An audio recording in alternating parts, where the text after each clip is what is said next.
मणिपुर को लेकर के नरेंद्र मोदी जी का जो बयान आया वो पूरे देश ने सुना। और कितनी देर उसमें वो मणिपुर को लेकर के बोले और कितनी देर उसमें वो छत्तीसगढ़ को लेकर के और राजस्थान को लेकर के बोले। और कैसे मणिपुर जैसे एक बड़े मुद्दे के ऊपर उन्होंने राजनीति उसमें घुसा दी। ये विपक्ष का आरोप है।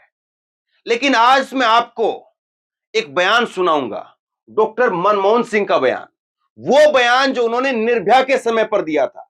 जिस तरह से आज मोदी के सामने चुनौती है मणिपुर, वैसे ही मनमोहन सरकार का जब आखिरी समय चल रहा था तो उनके सामने एक बड़ी चुनौती आ गई थी निर्भया के केस के रूप में। पूरा देश सड़कों पर आ गया था, दिल्ली खचाखच भरी हुई थी।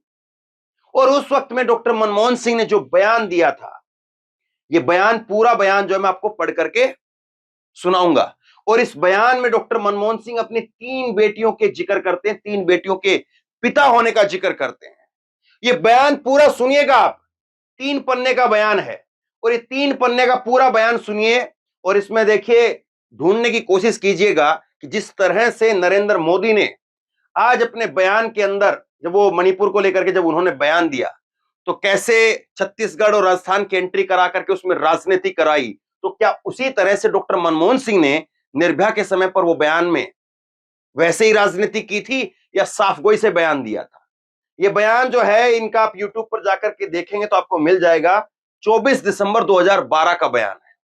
ये टाइम्स नाउ पर ये इनकी वीडियो है, कॉपीराइट की वजह से मैं आपको नहीं दिखा पाऊंगा, लेकिन पूरा बयान मैं आपको सुनाऊंगा। एक एक शब्द सुनने लायक है। डॉक्टर मनमोहन सिंह ने 10 साल पहले क्या कहा था और सब बहुत बड़ी चुनौती उनके सामने थी।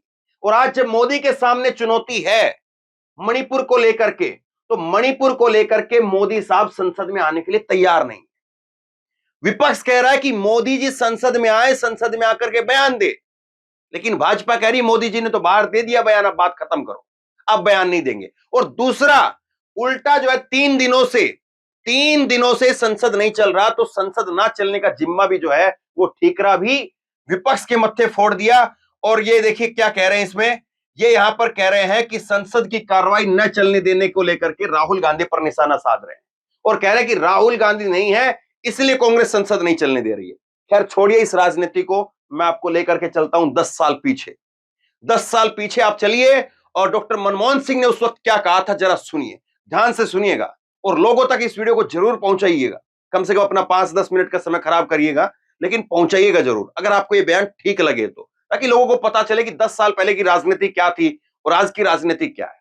डॉक्टर मनमोहन सिंह कहते हैं, सुनिए, मेरे साथी नागरिकों, पिछले रविवार को दिल्ली में हुए सामूहिक बलात्कार के जघन्य अपराध पर वास्तविक और उचित गुस्सा और पीड़ा है। 3 बेटियों का पिता होने के नाते मैं भी आप में से प्रत्येक की तरह से इस बारे में दृढ़ता से महसूस करता हूं। यह बयान का पहला हिस्सा है। मनमोहन सिंह यहां पर कह रहे हैं कि मेरे देशवासियों, पिछले रविवार को जो घटना हुई और उसको लेकर के जो लोगों में गुस्सा है, उसी तरह का गुस्सा मेरे अंदर भी है, उसी तरह की बातें मेरे अंदर भी है, क्योंकि मैं भी 3 बेटियों का बाप हूं, तो मैं भी उस चीज को महसूस कर रहा हूं। और वो गुस्सा जो है, जो आपका गुस्सा है, उसको ये नहीं कहा देशद्रोही लोग हैं या एंटी नेशनल लोग हैं, क्या कहा है सुनिए, आपका गुस्सा जो है वो वास्तविक है, सच्चा है आपका गुस्सा, और उचित गुस्सा है, यानी जायज है आपका गुस्सा। ये बात जो है डॉक्टर मनमोहन सिंह के शब्द हैं, आपका गुस्सा जायज है, सच्चा है, ये बात कही। आगे सुनिए क्या कहते हैं, मेरी पत्नी, मेरा परिवार और मैं सभी उस युवा महिला के लिए हमारी चिंता में शामिल हैं जो इस जघन्य अपराध की शिकार थी। हम उसकी चिकित्सा स्थिति की लगातार निगरानी कर रहे हैं। देखिए ये क्या हुआ था कि आपको मालूम होगा, निर्भया का केस हुआ। निर्भया के केस में जो 6 दरिंदे थे, बाद में उनको फांसी हुई, तो 6 दरिंदे थे, वो उन्होंने जो है बुरी तरह से जो है उसके साथ में जघन्य जो है वो रेप किया। और उसके बाद में निर्भया को जो है वो आनंद फानंद हॉस्पिटल पहुंचाया गया और वो हॉस्पिटल में काफी दिन तक वेंटिलेटर पर रही। तो डॉक्टर मनमोहन सिंह कह रहे हैं कि मैं, मेरी पत्नी, मेरा परिवार और मेरे सभी साथी उस युवा महिला के लिए हम लोग चिंतित हैं। उसकी सेहत के लिए हम लोग लगातार निगरानी कर रहे हैं कि उसकी सेहत जल्दी अच्छी हो। बाद में उसको सिंगापुर भी भेजा गया था। आइए हम सब इस महत्वपूर्ण समय में उसके और उसके प्रियजनों के लिए प्रार्थना करें। ये बयान का पहला पन्ना है। कहीं पर आपको राजस्थान, छत्तीसगढ़, बिहार, उत्तर प्रदेश कहीं पर आपको दिखा? कहीं पर दूसरी पार्टियों के बारे में कोई बात है? अपने परिवार का हवाला देकर के आदमी कह रहा है कि मेरी भी 3 बेटियां, मुझको भी दिक्कत हो रही है, मैं भी वही महसूस कर रहा हूं जो आप महसूस कर रहे हैं। आगे सुनिए वो क्या कहते हैं। आगे पे जो दूसरा इनका बयान का हिस्सा वो है, प्रदर्शनकारियों और पुलिस बलों के बीच में झड़प की घटनाओं से मुझे गहरा दुख होता है, क्योंकि जो प्रदर्शनकारी थे वो जो राष्ट्रपति भवन है, राष्ट्रपति, मैं कई खबरों में आपको दिखा चुका हूं, राष्ट्रपति भवन तक पहुंच गए थे और राष्ट्रपति भवन के अंदर घुस रहे थे, वहां पर वाटर कैनन चला करके रोका गया था। आज जंतर मंतर पर कोई प्रोटेस्ट नहीं कर पाता। जंतर मंतर पर प्रोटेस्ट करते पुलिस खींच करके ले जाती है। युवा कांग्रेस के कुछ लोगों ने अभी प्रोटेस्ट किया, महिला कांग्रेस के कुछ लोगों ने प्रोटेस्ट किया, उनको उठा करके पुलिस लेकर के चली गई। तो उस वक्त में राष्ट्रपति भवन के पास में जो प्रोटेस्ट होता था, इंडिया गेट पर प्रोटेस्ट, पानी की बौछारें, लोग पाइपों पर चढ़े हुए हैं, तख्तियां लिए हुए हैं, क्या बूढ़ा क्या नौजवान, हर कोई पहुंचा हुआ था।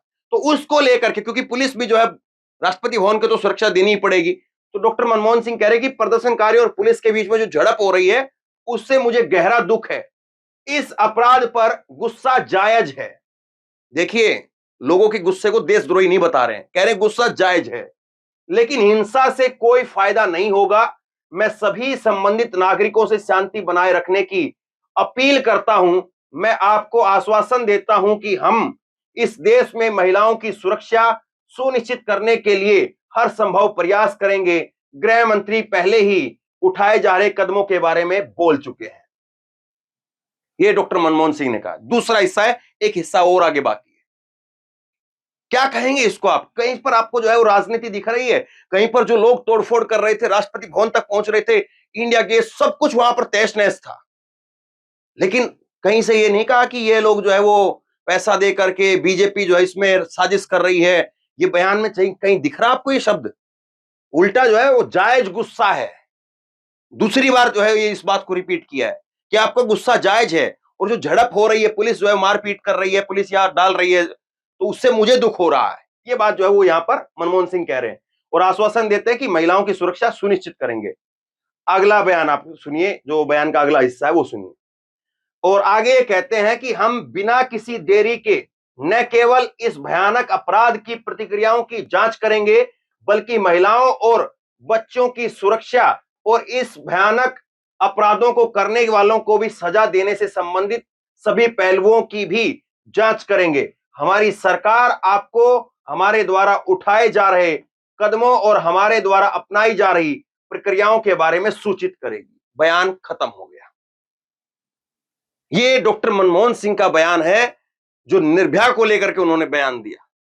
और निर्भया सरकार की गले की हड्डी, वो केस जो है वो गले की हड्डी की तरह से बन गया था, क्योंकि पूरा देश आक्रोशित हो गया था। और उस वक्त की मीडिया जो है वो सरकार के साथ नहीं, प्रदर्शनकारियों के साथ थी।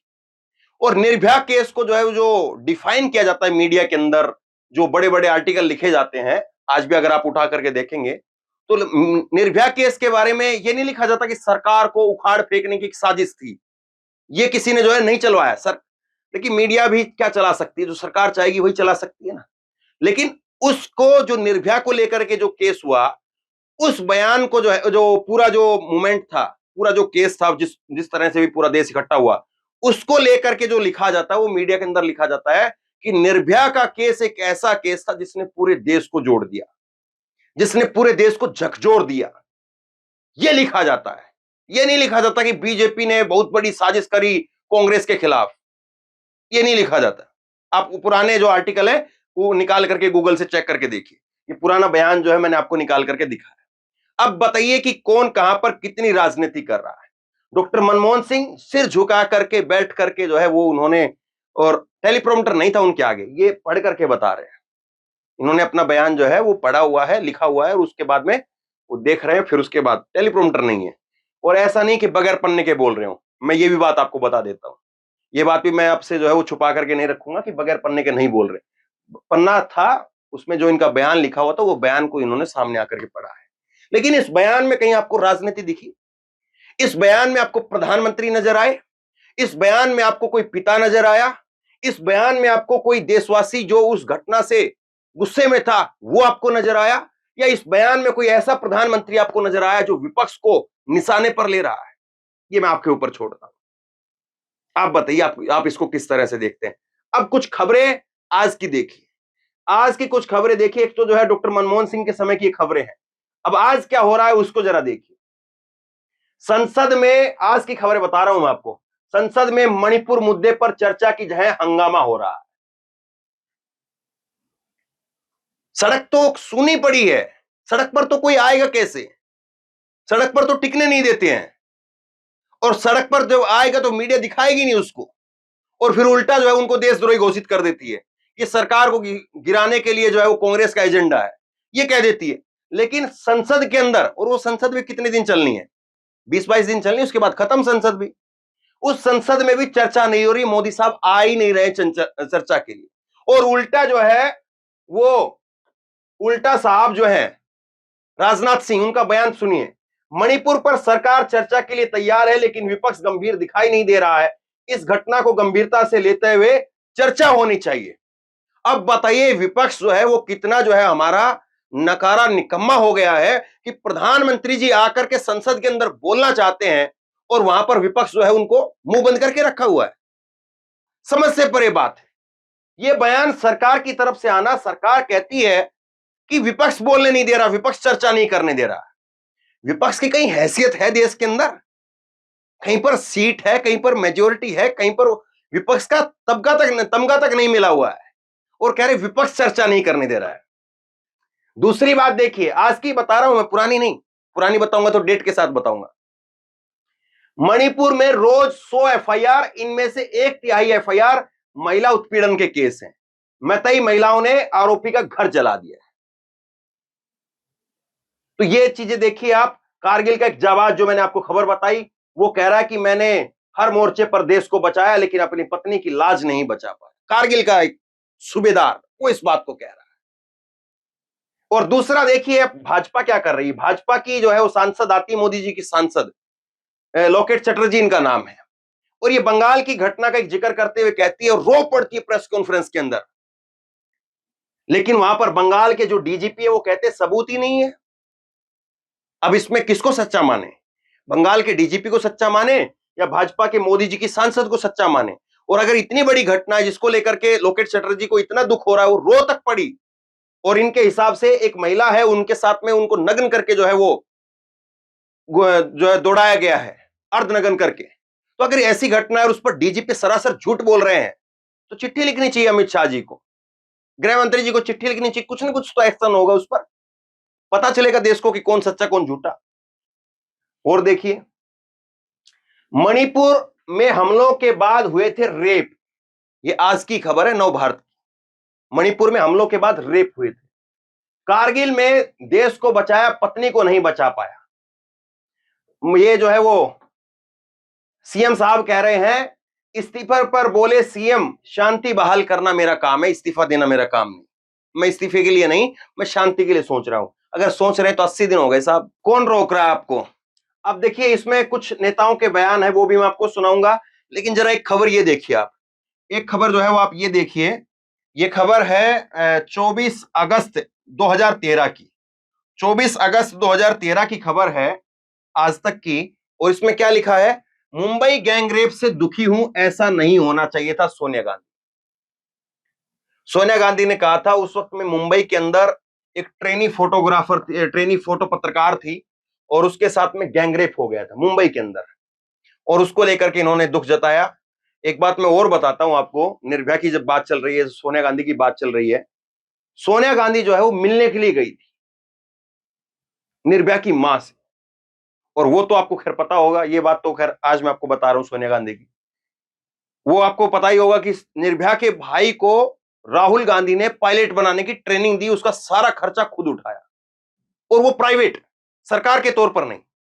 और ये बात जो है निर्भया की मां ने कई साल बाद बताई कि राहुल गांधी ने मेरे बेटे को, निर्भया के भाई को, पायलट बनाने के लिए जो है वो ट्रेनिंग दी थी, ट्रेनिंग दिलवाने के लिए भेजा था।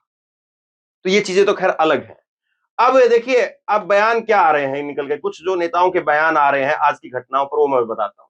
ममता बनर्जी कह रही कि बीजेपी की बेटी बचाओ बेटी पढ़ाओ योजना अब बेटी जलाओ के रूप में तब्दील हो गई है। मणिपुर के अंदर ये टीम क्यों नहीं भेज रहे हैं? ममता बनर्जी का बयान है। प्रियंका गांधी कह रही है कि मणिपुर जल रहा है, महिलाओं के साथ भयावह अत्याचार हो रहा है, लेकिन पीएम ने 77 दिनों में एक शब्द नहीं बोला।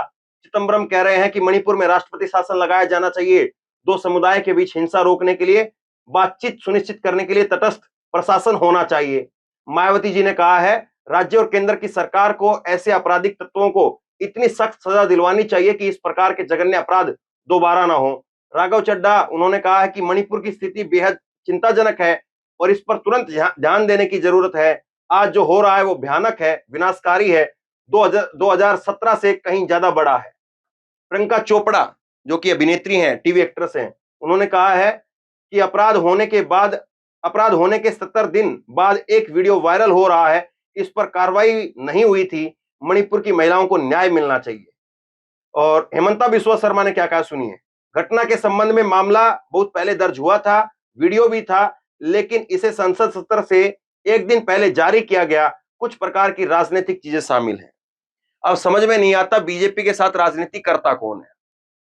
ये हेमंता बिस्वा शर्मा यहां पर कह रहे हैं कि ये पहले से जो है मामला इस पर दर्ज हो चुका था, लेकिन वीडियो जो है वो एक दिन पहले जारी किया गया है। अब आप खुद तय कर लीजिए, दोनों चीजें मैंने जो है वो आपके सामने रख दी हैं। डॉक्टर मनमोहन सिंह ने वही सब कुछ झेला जो आज नरेंद्र मोदी के सामने है, लेकिन नरेंद्र मोदी आज किस तरह से इसके साथ में डील कर रहे हैं और डॉक्टर मनमोहन सिंह ने उस वक्त में किस तरह से उसके साथ डील की, दोनों पक्ष आपके सामने है। आप बताइए कि क्या मनमोहन सिंह के बयान में आपको लगा कि राजनीति थी? क्या आप बताइए कि आपको यहां पर नरेंद्र मोदी जी ने जो बयान दिया और उस बयान के अंदर 8 मिनट का पूरा वीडियो और उस 8 मिनट के पूरे वीडियो में 36 सेकंड के आसपास जो है उन्होंने मणिपुर का जिक्र किया और उसके बाद में वो छत्तीसगढ़ और राजस्थान का जिक्र करने लग गए। आप बताइए इसको आप किस तरह से देखते हैं? ये मैं आपके विवेक पर छोड़ता हूं। और दोनों को, डॉक्टर मनमोहन सिंह को और उसके साथ साथ नरेंद्र मोदी जी को, दोनों को इतिहास कैसे याद करेगा? क्योंकि आज 10 साल बाद में हम डॉक्टर मनमोहन सिंह का बयान पढ़ रहे हैं तो कुछ अलग तरीके से दिख रहा है। नरेंद्र मोदी जी का जो बयान आपने 1-2 दिन पहले सुना है वो कुछ अलग तरीके से दिख रहा था। 10 साल बाद देश का कोई और प्रधानमंत्री होगा तो उस वक्त में कुछ और अगर ऐसी कोई घटना होगी तो लोग उसके साथ कंपैरिजन करके देखेंगे। आप बताइए दोनों चीजों को आप कैसे देखते हैं और आपको क्या लगता है मनमोहन सिंह जी को आज लोग कैसे याद कर रहे हैं? आगे आने वाले समय में इतिहास दोनों को, क्योंकि 10-10 साल के प्रधानमंत्री हो चुके हैं, कैसे याद करेगा और किसको किस तरह से देखेंगे? नीचे कमेंट बॉक्स में अपनी राय जरूर दें। इस वीडियो को शेयर जरूर करें क्योंकि ये वीडियो और डॉक्टर मनमोहन सिंह का बयान निर्भया के केस पर शायद किसी और चैनल पर आपने नहीं देखा होगा, और लोग भी देख सकें, इसलिए शेयर जरूर कीजिए। और आप जो भी सोचते हैं नीचे कमेंट बॉक्स में लिख करके जरूर बताइए। और इसी तरह की तमाम खबरों के लिए ऑनलाइन न्यूज इंडिया को सब्सक्राइब कीजिए, घंटी है उसको जरूर दबा लीजिए ताकि वीडियो अपलोड होगी यहां से उसकी नोटिफिकेशन सबसे पहले आपके पास पहुंच जाएगी। अगर ये वीडियो फेसबुक पर देख रहे हैं तो वहां पर पेज को लाइक कीजिए, वीडियो को भी लाइक कीजिए और पेज को फॉलो भी कीजिए और इस खबर को शेयर कीजिए। धन्यवाद।